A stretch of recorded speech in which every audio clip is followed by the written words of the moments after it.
बात कर रहे हैं हम किसकी? सेमीकंडक्टर। किसकी? अब सेमीकंडक्टर के लिए हम पहले इस चीज की बात कर ले, एक ये कंडक्शन। कंडक्शन का मतलब हमारे पास तीन कैटेगरी में मटेरियल है। मटेरियल कितनी कैटेगरी में है? तीन कैटेगरी। पहली कैटेगरी क्या है? कंडक्टर।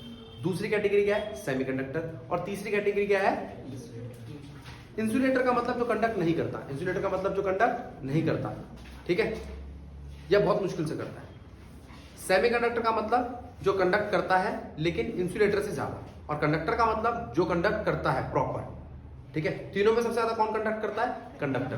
तीनों में सबसे कम कंडक्ट कौन करता है? इंसुलेटर। ये बात समझ आई? खत्म कहानी। तो जब मैं आपसे बात करता हूं कंडक्शन की, तो कंडक्शन की बात रेजिस्टेंस से स्टार्ट होती है। अब 2 मिनट के लिए ये छोटा सा टॉपिक रिपीट मार रहे हो। रेजिस्टेंस क्या है, रेजिस्टिविटी क्या है, और इसका उल्टा कंडक्टेंस क्या और कंडक्टिविटी क्या है। रेजिस्टेंस था आपका वो जो करंट के फ्लो को रेजिस्ट करता है, ठीक है। एक ऐसी फिजिकल क्वांटिटी जो ये बताती है कि करंट का फ्लो कौन रेजिस्ट करता है और कैसे रेजिस्ट करता है, ठीक है। अच्छा, इसका एक फॉर्मूला आपको पता होगा, ये नहीं पढ़ाऊं ना। और कंडक्टेंस का, कंडक्टेंस को आप किसे दिखाना चाहते हो? सिग्मा से या जी से, कोई दिक्कत नहीं है। 1/r खत्म था। आपको रेजिस्टेंस पता है, आपको कंडक्टेंस पता है। रेजिस्टेंस कंडक्टेंस के बाद अब इन कंडक्टेंस और रेजिस्टेंस को हम देखेंगे किसके हिसाब से? सेमीकंडक्टर के हिसाब से और कंडक्टर के हिसाब से, ठीक है। तो क्या देखें इसमें? हम पहले देख रहे हैं एक टेम्परेचर डिपेंडेंस। ये क्यों देख रहे हैं? ये हमने लेसन नंबर 3 में देखा था। वो क्या था? RT is equals to R0 1 plus alpha delta T. Delta T है चेंज इन टेम्परेचर, अल्फा है कोफिशिएंट। किस चीज का कोफिशिएंट है अल्फा? कि भाई कितना टेम्परेचर चेंज हो रहा है और उससे कितना रेजिस्टेंस पे फर्क पड़ रहा है, ठीक बात है। अब मैंने आपसे कहा टेम्परेचर का रिलेशन रेजिस्टेंस के साथ किया, तो आपने कहा डायरेक्टली। किसके लिए? कंडक्टर के लिए। ये किसके लिए है? तो कंडक्टर के लिए तो डायरेक्टली है। रेजिस्टिविटी सेम फॉर्मूला, कोई दिक्कत नहीं। मैं आपसे एक बात बता देता हूं, कोई तुमसे पूछे रेजिस्टिविटी क्या है, कुछ नहीं है, स्पेसिफिक रेजिस्टेंस है। क्या है? स्पेसिफिक का मतलब क्या है? जिसमें आपकी वायर का एरिया और लेंथ फिक्स हो। वायर की लेंथ कितनी हो? 1 मीटर, एरिया कितना हो? 1 मीटर स्क्वायर, तो वो स्पेसिफिक है। कैसी है? खत्म कहानी। अच्छा, अब आपके पास RT है, रोटी है। अब इसके बाद हम बात कर रहे हैं किसकी? सेमीकंडक्टर की। सेमीकंडक्टर में ये नहीं है। टेम्परेचर इंक्रीज करने पर रेजिस्टेंस डिक्रीज करती है, उल्टा टेम्परेचर इंक्रीज करने पर कंडक्टेंस इंक्रीज करती है। अगर मैं किसी कंडक्टर का टेम्परेचर बढ़ाता हूं तो उसमें करंट मुश्किल से फ्लो करता है, क्योंकि उसमें रेजिस्टेंस बढ़ जाती है। क्या बढ़ जाती है? रेजिस्टेंस बढ़ जाती है, ठीक है। अच्छा, इसी तरीके से फिर कंडक्टर के लिए एक नया वर्ड आ जाता है। भाई कंडक्टर में 2 चीजें देखी जाती है, मेटल और एक उसका अलॉय। अगर मैं मेटल की बात करूं, किसकी बात करूं? सारे के सारे एक जैसे डोमेन अरेंज हुए हैं, इलेक्ट्रॉन आराम से करंट को पास कर रहा है। लेकिन अगर मैं बात करूं आपसे अलॉय की, तो अलग अलग चीजें हैं। अलॉय मिक्सचर होता है 2 या 2 से ज्यादा मेटल्स का, तो अलग अलग चीजें लगी हुई है बेटा। तो तुम ये कह सकते हो कि सर वहां पे अलग अलग लगे हुए हैं, तो उसको चलने में दिक्कत होती है, तो उसकी रेजिस्टेंस या रेजिस्टिविटी अलॉय की ज्यादा होती है बेटा। किसकी? अलॉय की रेजिस्टेंस या रेजिस्टिविटी ज्यादा होती है। एक बात समझ में आ गई? खत्म कहानी। रेजिस्टेंस होगी, रेजिस्टिविटी होगी टेम्परेचर के साथ। लेकिन जब मैं सेमीकंडक्टर की बात करता हूं तो बिल्कुल ऐसा नहीं है। सेमीकंडक्टर में तो टेम्परेचर बढ़ाओ, रेजिस्टेंस ज्यादा नहीं कम होती है। टेम्परेचर बढ़ाने से रेजिस्टेंस कम होती है। तो रेजिस्टेंस वाला कंसेप्ट समझ में आ गया। अब मैं आपसे कह रहा हूं सेमीकंडक्टर होता क्या है। सेमीकंडक्टर की अगर मैं आपसे बात करूं तो सेमीकंडक्टर केमिस्ट्री में अगर हम जाएं और वहां देखें कि कौन कौन से एलिमेंट कंडक्टर या सेमीकंडक्टर होते हैं, तो कैसे पता चलेगा? तो आपने कहा भैया जो आसानी से इलेक्ट्रॉन छोड़ देगा वो मेटल होगा, जो आसानी से इलेक्ट्रॉन छोड़ने वाले होते हैं वो मेटल होते हैं, और मेटल के पास फ्री इलेक्ट्रॉन होता है। वो फ्री इलेक्ट्रॉन क्या करता है? कंडक्ट करता है इलेक्ट्रिसिटी, ठीक है, कंडक्ट करता है, ठीक है। जिसके पास फ्री इलेक्ट्रॉन ना हो, वो जिसके पास फ्री इलेक्ट्रॉन ना हो वो कंडक्ट नहीं करेगा इलेक्ट्रिसिटी। या हाँ आयंस, बिल्कुल सही। अब इसने कहा कि भैया यहाँ पर ना काफी सारे हमारे चार्ज कैरियर है। क्या है? Charge carrier. अगर मेटल है या कंडक्टर है, मेटल है या कंडक्टर है, तो चार्ज कैरियर कौन है आपके? Free electrons. अगर मेटल है या कंडक्टर है तो चार्ज कैरियर कौन है आपके? Free electrons. अच्छा, इलेक्ट्रोलाइट पढ़ा था केमिस्ट्री में। इलेक्ट्रोलाइट सॉल्यूशन की फॉर्म होती है किसी सॉल्ट की जिसके अंदर चार्ज कैरियर होते हैं, पॉजिटिव या नेगेटिव आयन। क्या होते हैं? पॉजिटिव और नेगेटिव आयन।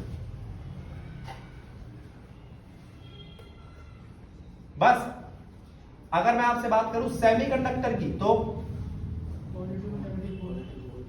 सेमीकंडक्टर में क्या होता है बेटा? यहां पर पॉजिटिव होल या नेगेटिव इलेक्ट्रॉन्स, लेकिन आप हो गए तो हमें पता ही नहीं, ये चार्ज कैरियर होते हैं। ठीक है, वैसे इंसुलेटर में चार्ज कैरियर होता ही नहीं है। फिर भी कोई आपसे कहे कि भैया इंसुलेटर में कौन होते हैं, तो आयंस। क्या इंसुलेटर कभी चार्ज कैरी कर सकता है, कंडक्ट कर सकता है? हाँ। ठीक है, जब कभी थंडर वगैरह आती है तो क्या होती है, आपकी एयर आयनाइज हो जाती है। क्या हो जाती है? ठीक है, लाइट की फॉर्म में दिखाई देती है, आपने देखा होगा चमक। अच्छा, अब मैं आपसे कह रहा हूं कि कंडक्टर पता चल गया, सेमीकंडक्टर पता चल गया, इंसुलेटर पता चल गया। अब इन तीनों को फर्क करने के लिए अभी तक हमें ये समझ में नहीं आ रहा है कि ये किस तरीके से इनको हम फर्क करें। तो हमने इनको फर्क करने के लिए समझा एटम को।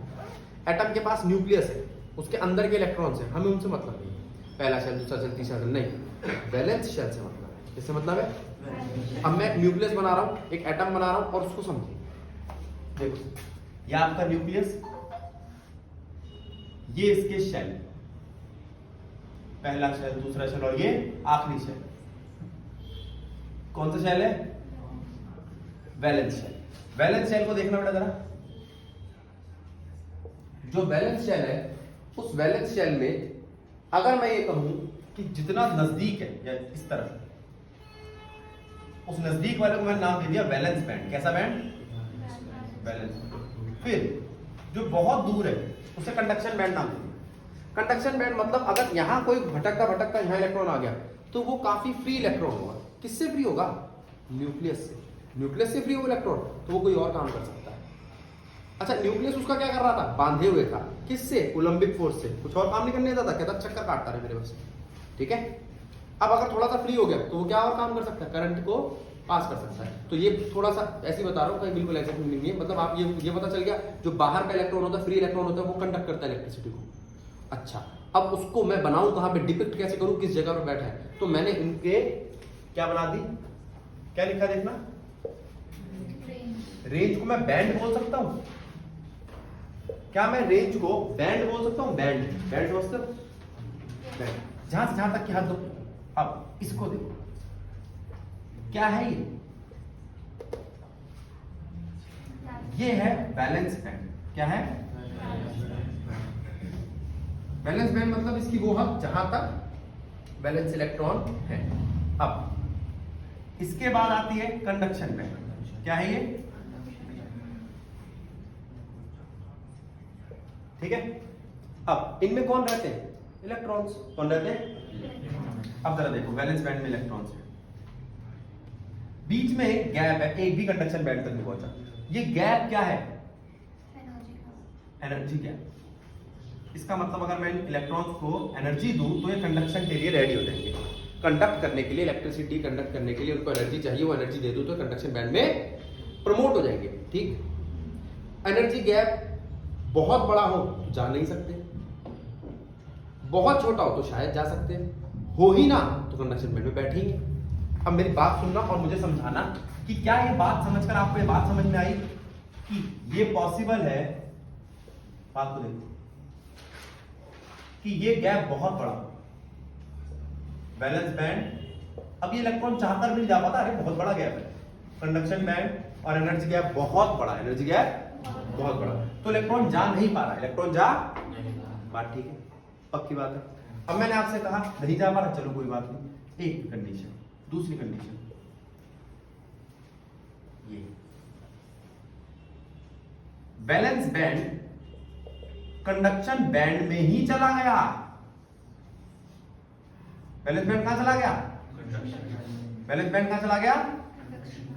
कंडक्शन बैंड के अंदर चला गया वैलेंस बैंड, तो अब वैलेंस बैंड के इलेक्ट्रॉन बना रहा हूं मैं।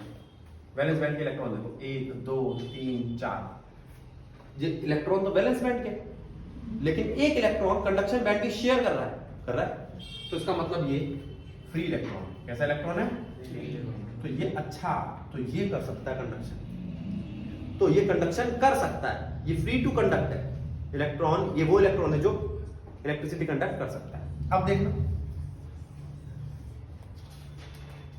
कैसा गैप है, ये ऐसा गैप है जिसको ये पार कर भी सकता है, नहीं भी कर सकता।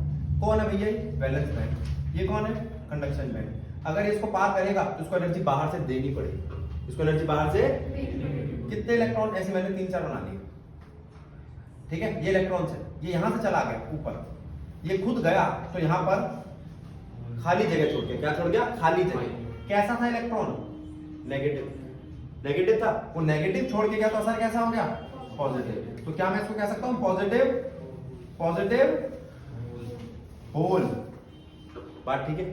अच्छा ये पॉजिटिव होल है, और ऊपर जो गया वो क्या है, नेगेटिव इलेक्ट्रॉन। अब मैं इसको फ्री इलेक्ट्रॉन नहीं कह रहा, क्योंकि इसको मैंने, ये फ्री में नहीं आया, एनर्जी दी मैंने इसको, तो ऊपर पहुंचा, खत्म बात। अब ये है आपका सेमीकंडक्टर, ये है आपका कंडक्टर, और ये है आपका इंसुलेटर। कौन है इंसुलेटर, जिसमें एनर्जी गैप बहुत बड़ा है, कौन है कंडक्टर जिसमें एनर्जी गैप है ही नहीं, एब्सेंट है, कौन है सेमीकंडक्टर जिसमें एनर्जी गैप बहुत छोटा है, इतना है कि हम उसको कम कर सकते हैं, इतना है कि हम उसको कम कर सकते हैं। ये बात समझ आई, समझ में आ गई, एक बार जरा इसको सिर्फ देख लो, नोट कर जाए दिन।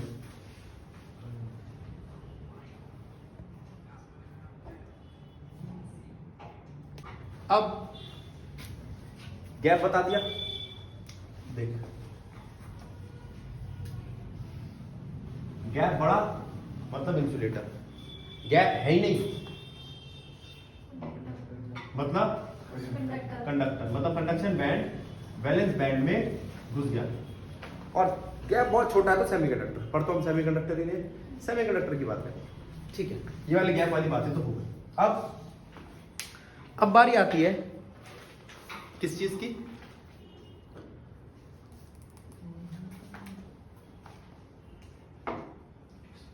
सेमीकंडक्टर कौन सा एलिमेंट ज्यादा अच्छा होगा, सेमीकंडक्टर कौन सा एलिमेंट ज्यादा अच्छा होगा। देखो ग्रुप देखो, ग्रुप 14 टेट्रावैलेंट है, कैसा है, टेट्रावैलेंट। जो टेट्रावैलेंट है वो अच्छा सेमीकंडक्टर है, 4 वैलेंसी वाला, पहली बात। दूसरी बात, 4 वैलेंसी वाला होना चाहिए और मॉडरेट होनी चाहिए उसकी आयनाइजेशन एंथैल्पी, आयनाइजेशन एंथैल्पी बीच की होनी चाहिए, कैसे होनी चाहिए, मॉडरेट होनी चाहिए उसकी आयनाइजेशन एंथैल्पी, ठीक है। अब मैंने ग्रुप 14 बना के दिखाया आपको, याद भी होगा आपको, करवा रखा है, कहे सीता जी सुनो प्रभु, तो उसमें ये क्या है, छोटा, छोटा मतलब आयनाइजेशन एंथैल्पी क्या है, बहुत हाई, आयनाइजेशन एंथैल्पी क्या है, बहुत हाई, और इन दोनों की क्या है, आयनाइजेशन एंथैल्पी बहुत लो। अगर आयनाइजेशन एंथैल्पी बहुत लो है तो वो मेटल बन जाएगा, आयनाइजेशन एंथैल्पी बहुत हाई है तो नॉन मेटल बन जाएगा, नॉन मेटल मतलब इंसुलेटर, मेटल मतलब कंडक्टर, और ये बीच के दोनों मॉडरेटर। तो ये दोनों सही है, कार्बन सेमीकंडक्टर नहीं है और ये दोनों नहीं है। अब क्वेश्चन आया कि भाई कार्बन जो है वो टेट्रावैलेंसी को सेटिस्फाइड करता है, फिर भी वो सेमीकंडक्टर क्यों नहीं है, तो आप क्या जवाब देंगे, क्योंकि हाई आयनाइजेशन एंथैल्पी की वजह से। खत्म कहानी, एनसीईआरटी का पहला एग्जांपल है। अब जरा कार्बन को देखो, सॉरी सिलिकॉन को, सिलिकॉन के पास कितने इलेक्ट्रॉन है, उसके साथ वाले सिलिकॉन के पास कितने हैं, 4 इलेक्ट्रॉन के 4 बॉन्ड बना रहे चारों बॉन्ड पूरे, खत्म कहानी। किसको समझ नहीं आया, आ गया, एक और सिलिकॉन यहां लगाओ और एक और सिलिकॉन यहां लगाओ,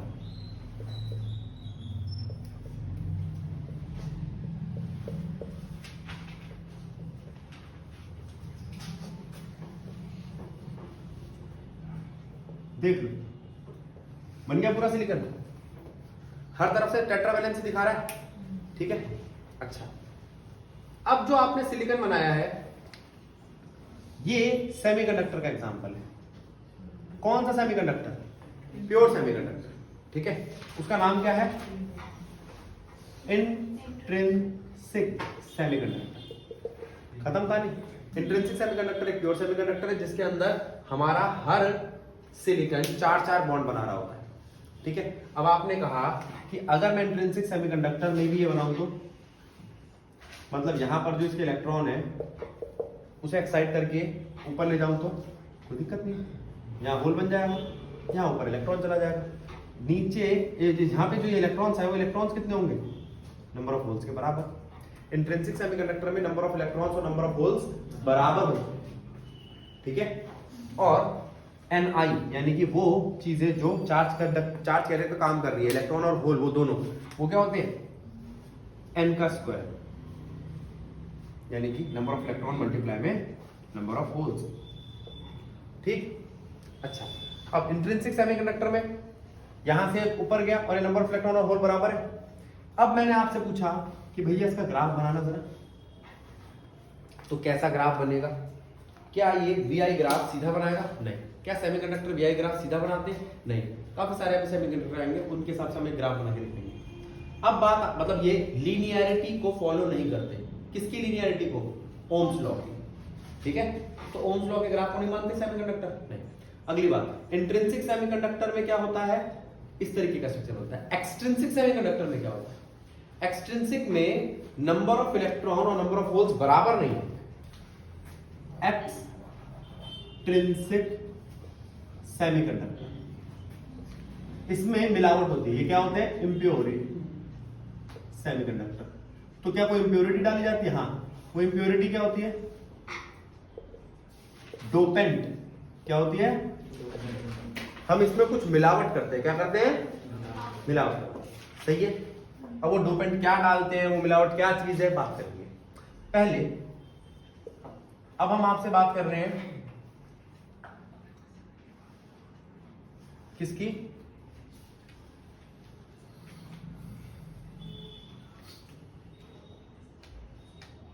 ऐसा ही एक सिलिकॉन जैसा स्ट्रक्चर बनाते थे।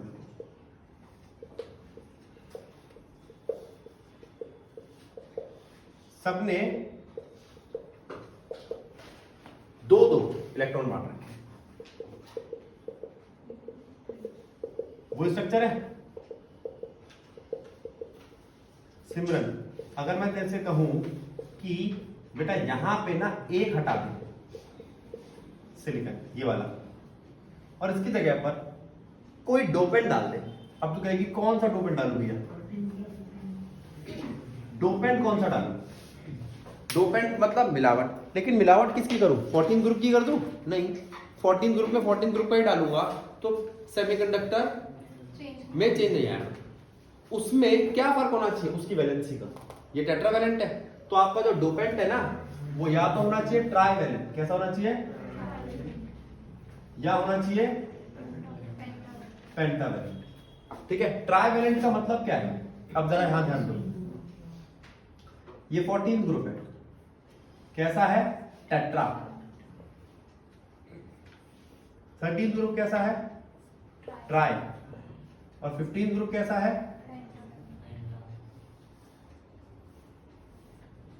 पेंटा। ट्राई का मतलब बैंगन, आलू, गाजर इन थैला, ठीक है, ठीक है। अब इसके बाद यहां पर नेपाल, पाकिस्तान, ऑस्ट्रेलिया, सब बिहारी। अब ये वही हमारा, मुझे यही दो चाहिए। अब मैं इनको किससे ड्रॉप करूंगा? या तो इससे या इससे, या तो ट्राइवैलेंट से या पेंटावैलेंट से। अब मैं यहां हटा कर क्या लिख रहा हूं? एल्यूमिनियम। एल्यूमिनियम पे कितने इलेक्ट्रॉन होते हैं? 3। कितने होते हैं? कमी पड़ रही है। होल आ गया, क्या आ गया? तो ये कैसा है? ट्राइवैलेंट अगर होगा तो कैसा बनाएगा? P type semiconductor, positive type semiconductor. कैसा? Positive type semiconductor. इसमें नंबर ऑफ होल्स ज्यादा होंगे नंबर ऑफ इलेक्ट्रॉन्स, होल्स ज्यादा होंगे। क्यों? देख ली होल कैसे आया। पी टाइप सेमीकंडक्टर कौन सा सेमीकंडक्टर है जिसके अंदर ट्राइवेलेंट डोपेंट हम डालते हैं इंट्रिंसिक सेमीकंडक्टर पे। किस पे डालते हैं? इंट्रिंसिक सेमीकंडक्टर पे। कौन सा डोपेंट डालते हैं? ट्राइवेलेंट। ये बात समझ में आई? अच्छा, अब अगर मैं आपसे कहूं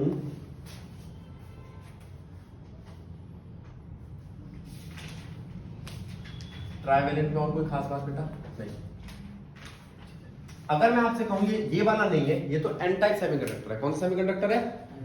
एन टाइप का क्या मतलब हुआ? यहां पर मैं पेंटावेलेंट डालू। कौन सा डालू? जैसे फॉस्फोरस। अब नंबर ऑफ इलेक्ट्रॉन ज्यादा हो जाएंगे, ये पेंटावेलेंट होना जरूरी है, तो एन टाइप सेमीकंडक्टर बनेगा। ठीक है, अब कोई तुमसे पूछे सेमीकंडक्टर कैसा होता है, न्यूट्रल या उस पर कोई चार्ज होता है? न्यूट्रल। लेकिन पी टाइप सेमीकंडक्टर कैसा होता है? पॉजिटिव? नहीं, न्यूट्रल। एन टाइप सेमीकंडक्टर कैसा होता है? न्यूट्रल। ये मत कहना कि कोई भी सेमीकंडक्टर पे कोई चार्ज होता है। ठीक है, सेमीकंडक्टर पे चार्ज नहीं है तो इसका मतलब क्या हुआ? एक बात बताओ, मेरी बात सुनो। ये है सिलिकॉन। सारे एटम किसके हैं? देख, 1 2 3 4 5 सारे सिलिकॉन है। तूने कहा कि भैया सिलिकॉन के एटम थे तो यहाँ पे कोई चार्ज तो है नहीं, तो ये कैसा है? पी टाइप या एन टाइप? ओ सॉरी, पॉजिटिव के नेगेटिव? न्यूट्रल। अब इसका एक सिलिकॉन हटा दिया, लाकर क्या लेकर लगाया मैंने? एल्यूमिनियम। एल्यूमिनियम क्या है? एटम। ये चारों क्या है? एटम। ये भी है एटम। तो अब क्या है? आयन का है। आयन थोड़ी है, मैंने उसका ऑर्डर खराब करा है डोपेंट डाल के, मैंने उसको चार्ज नहीं दिया। अच्छा, मैं पेंटावेलेंट उठा लाया। क्या उठा लाया? पेंटावेलेंट। वो लगा दिया। क्या लगा दिया? पेंटावेलेंट। क्या पेंटावेलेंट चार्ज दे रहा है उसको? कहां दे रहा है? हाँ, हमको इसका इलेक्ट्रॉन खींच के ले आ रहे, हमको इसमें आयनाइजेशन एंथैल्पी लगा के इसका इलेक्ट्रॉन ले नहीं रहे ना। मैं इसको इलेक्ट्रॉन गेन एंथैल्पी, ये इलेक्ट्रॉन गेन एंथैल्पी लगा के इलेक्ट्रॉन ले रहा, कुछ नहीं हो रहा। चार्ज ना आ रहा है ना जा रहा है। वो क्या रहा है? क्या हो रहा है? सिर्फ एक एटम रिप्लेस हो रहा है। 4 वाले की जगह 3 वाला आ गया, लेकिन एटम की जगह एटम आया, इसलिए ये सारे के सारे न्यूट्रल है। Semiconductor N type, P type या तीनों में से कोई भी आयनिक नहीं होता। याद रहेगा, ये मत सोचना कि पी टाइप सेमीकंडक्टर मतलब वो पॉजिटिव चार्ज रखेगा। ठीक है, हाँ, लेकिन पी टाइप सेमीकंडक्टर में कंडक्शन के लिए नंबर ऑफ इलेक्ट्रॉन्स कम होते हैं होल्स के कंपैरिजन में। ठीक है, और एन टाइप में ज्यादा होते हैं होल्स के कंपैरिजन में। पी टाइप और एन टाइप सेमीकंडक्टर समझ में आ गया? ठीक है, अच्छा, अब पी टाइप और एन टाइप सेमीकंडक्टर के बाद बारी आती है आपकी कि इन सेमीकंडक्टर को अगर मैं जोड़ दूं तो क्या बनेगा? P N junction. क्या बनेगा? P N junction. सबसे पहली बात, ये रहा पी, ये रहा एन, ऐसे जोड़ दूं? नहीं, इसका फिजिकल फैब्रिकेशन पॉसिबल नहीं है। मैं ये कर सकता हूं कि एक पी टाइप पूरी की पूरी पट्टी लूं और उसका आधा हिस्सा ढक दूं और बचे हुए हिस्से पर ऐसा डोपेंट डालूं जिसको एन टाइप बना दे, यानी कि पेंटावेलेंट। कैसा डोपेंट डालूं? पेंटावेलेंट। बात को समझो, पी टाइप पर अगर मैं एन टाइप डालूंगा तो वो कैसा बन जाएगा? पेंटावेलेंट। कैसा बन जाएगा? पेंटावेलेंट। बात ठीक है? अच्छा, अब फिर से दोनों, तो यहां पर हमने आपसे बात करी पी टाइप और एन टाइप जुड़ेंगे कैसे, या पीएन जंक्शन कैसे बनेंगे। अब उस वाली स्लाइड पे आते, जरा ध्यान दो। अब देखो, बात कर रहे हैं पीएन जंक्शन की। पीएन जंक्शन, अगर मैं इसकी फैब्रिकेशन की बात करूं तो हम एक वेपर लेते हैं किसी एक टाइप का, पी टाइप का या एन टाइप का, फिर उसके बाद उसके एक हिस्से को ढक देते हैं और उसके ऊपर दूसरा डोपेंट डालते हैं। मान लो पी टाइप का था तो यहां पर पेंटावेलेंट डालेंगे डोपेंट और ये बन जाएगा एन टाइप का। फिर उसको एक्सपोज कर देंगे, एक्सपोज करते ही ऐसा हो जाएगा, ये पी ये एन। लेकिन साइड में कौन है? पॉजिटिव और नेगेटिव। ठीक है, पॉजिटिव नेगेटिव चैन से बैठेंगे नहीं, अपने इलेक्ट्रॉन होल इधर उधर करने लगेंगे। ये एक वेफर है, ठीक है, एक चिप से, इस चिप का मैंने ये हिस्सा ढक दिया। ठीक है, और इसके इस वाले हिस्से पर मैंने डोपेंट डाला। पूरा पी था, ये ढका रहा, तो इस पे तो कुछ नहीं पड़ेगा। इस वाले हिस्से पर जो डालूंगा वो बढ़ जाएगा। पेंटावेलेंट डाला तो एन बन जाएगा। पहले कैसा था? पी, अब कैसा है? एन। और इसका अगर ये हिस्सा हटा दूं तो ये पी, ये एन, ये पी, दो हिस्से हो गए, ये एन, ये पी। पेंटावेलेंट डालने से वो एन कैसे बनता है? और एन किससे बनता है? जैसे हमने पी के ऊपर एन टाइप वाला हाँ, डोपेंट डाला तो वो एन हाँ। एन के ऊपर पी वाला डालेंगे तो P हाँ हो हाँ जाएगा। हाँ। तो ये P और N बन गया आपका। अब देखना जरा, ये साइड आपकी P है, ये साइड आपकी N है, और ये जंक्शन है, ये PN का जंक्शन है बीच वाला। एक बात। दूसरी बात, अब जरा इसको देखो,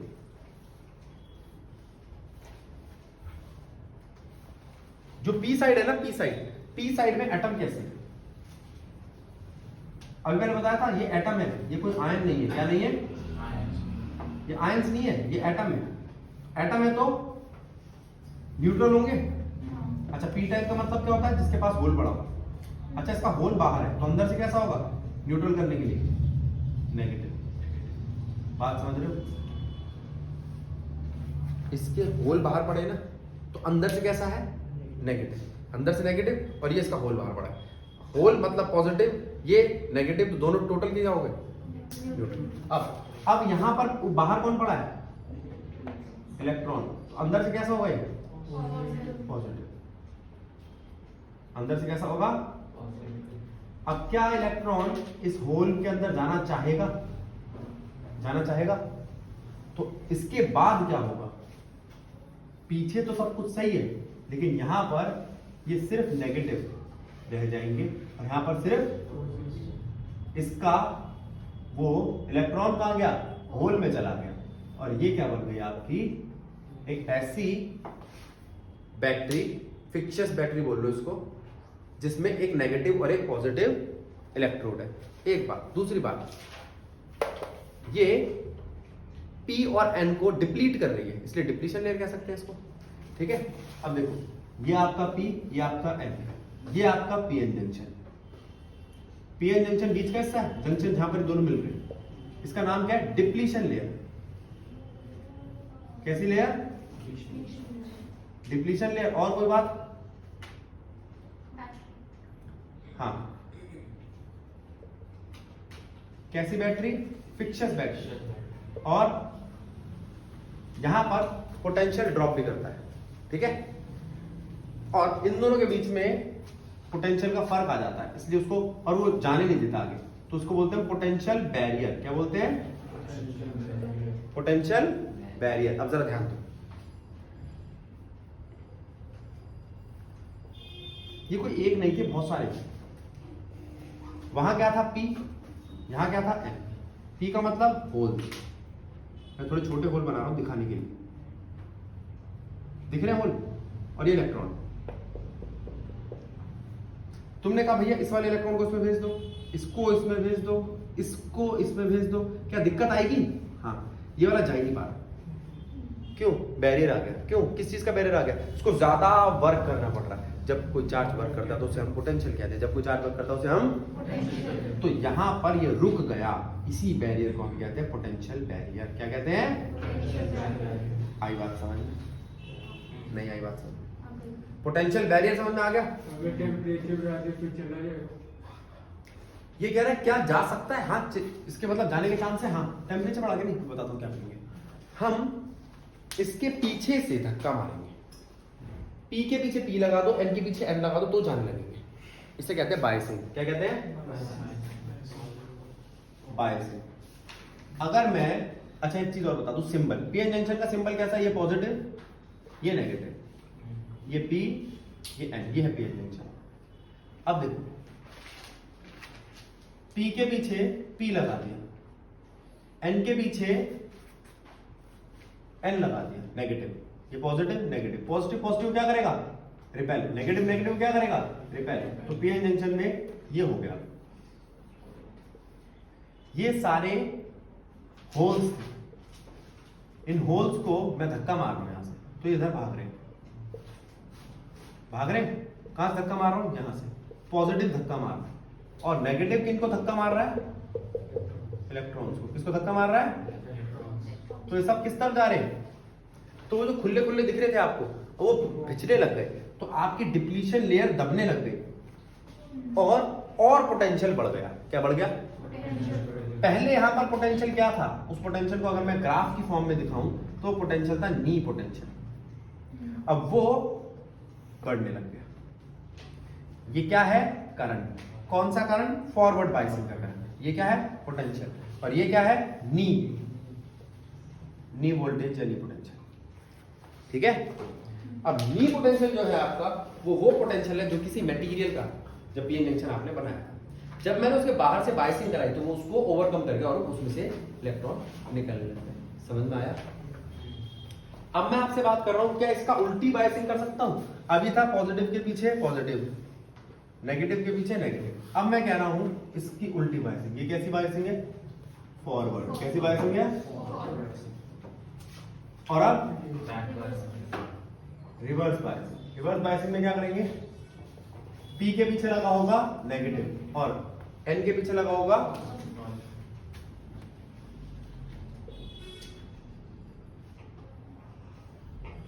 होगा क्या? डिप्लीशन लेयर बढ़ने लगेगी? बढ़ती तो नहीं है, मतलब ये खींचने लगेगी, स्ट्रेच होने लगेगी। तो यहां पर क्या होगा? यहां पर तो कोई डिप्लीशन, यहां कोई नी वोल्टेज तो है नहीं इस तरफ खींचने के लिए।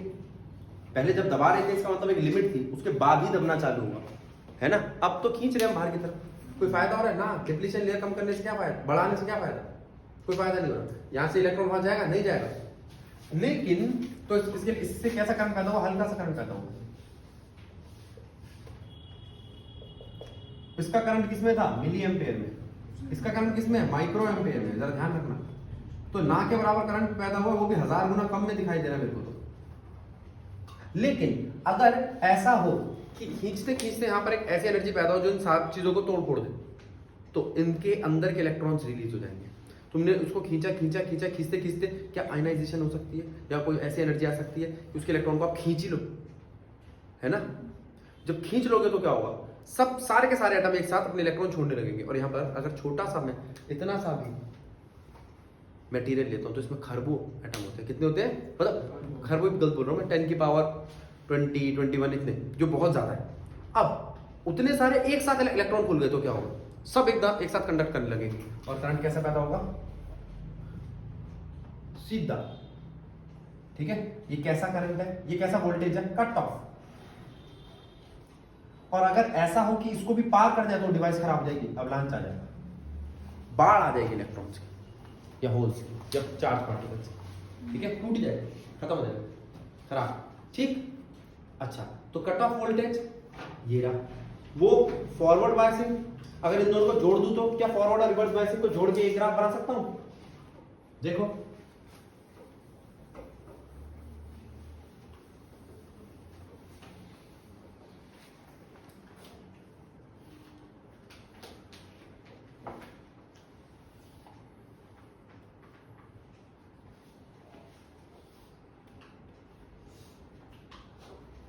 बन गया ग्राफ?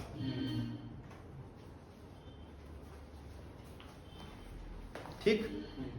किस काम आएंगे फॉरवर्ड और रिवर्स बायसिंग? अब हम पीएन जंक्शन की एप्लीकेशंस पढ़ेंगे, उनमें काम आएंगे। फॉरवर्ड बायसिंग क्या करती है? ये तो करंट बढ़ाती है। रिवर्स बायसिंग क्या करती है? ये कट ऑफ का काम करती है, मतलब स्विच ऑफ कर सकते हैं। जैसे जीना डायोड होता है, वोल्टेज रेगुलेट करता है, किसी पॉइंट पे आके कट ऑफ कर देगा उस वोल्टेज को। ठीक है, रेगुलेटर का काम कर सकते हैं, वगैरह वगैरह। ठीक है, समझ आया?